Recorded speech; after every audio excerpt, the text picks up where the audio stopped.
A jelenlegi Volkswagen Jettámat 2007. november 29-én 0 kilométeresen vettem át. Még itt Budakeszin, akkor még itt volt egy Volkswagen szalon, és a volt motoros tanulóim ajándékaként kedvezményes áron jutottam hozzá.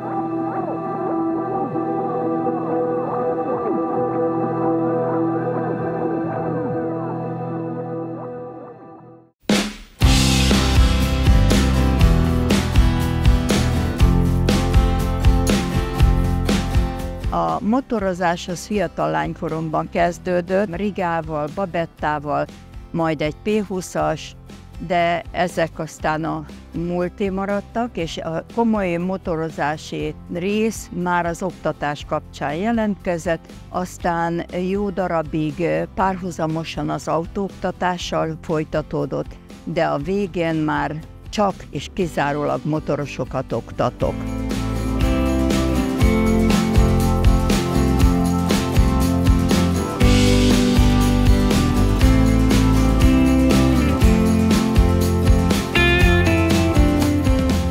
Az oktatás maga olyan élményt adott mindig is az életembe, hogy észre se vettem, ahogy belepörögtek a kilométerek. Én azt gondolom, hogy ha ezt szeretettel csinálja az ember, akkor ezek mellékes tényezők, de már mikor a vége felé voltam, akkor ez külön élmény és külön izgalom, hogy az ember megélje azt, hogy átlép egy ilyen nagy kilométerszámot, amit nagyon kevesen élnek meg. Itt van, nézd meg!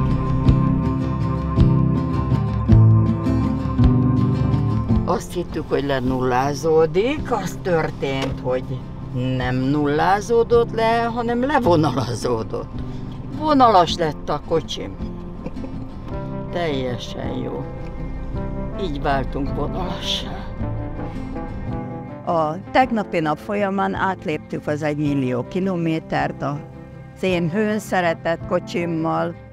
Vártam egy valami egész különleges élmény, aztán tapasztaltunk egy olyasmit, amire senki nem számított, hiszen többen is tanúi voltunk ennek, de szaggatott vonal jelent meg a lenullázódás helyett. Mindannyian azt vártuk.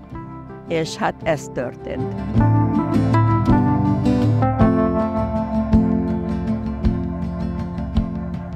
Az autót meg lehet szeretni, sőt, nagyon is. Már családtagom. Én azt gondolom, nem is tudnám azért eladni, mert olyan kötődés alakult ki vele. Nagyon szeretem, én vele élek, minden rezdülését érzem. Amikor a szervizbe viszem, vagy valamit oda nem illő hangot hallok, már a szervizesek is azt kérdezik, hogy vajon mit hallok, és pontosan tudom mondani. Tehát ez együtt sírunk, együtt nevetünk a kocsival.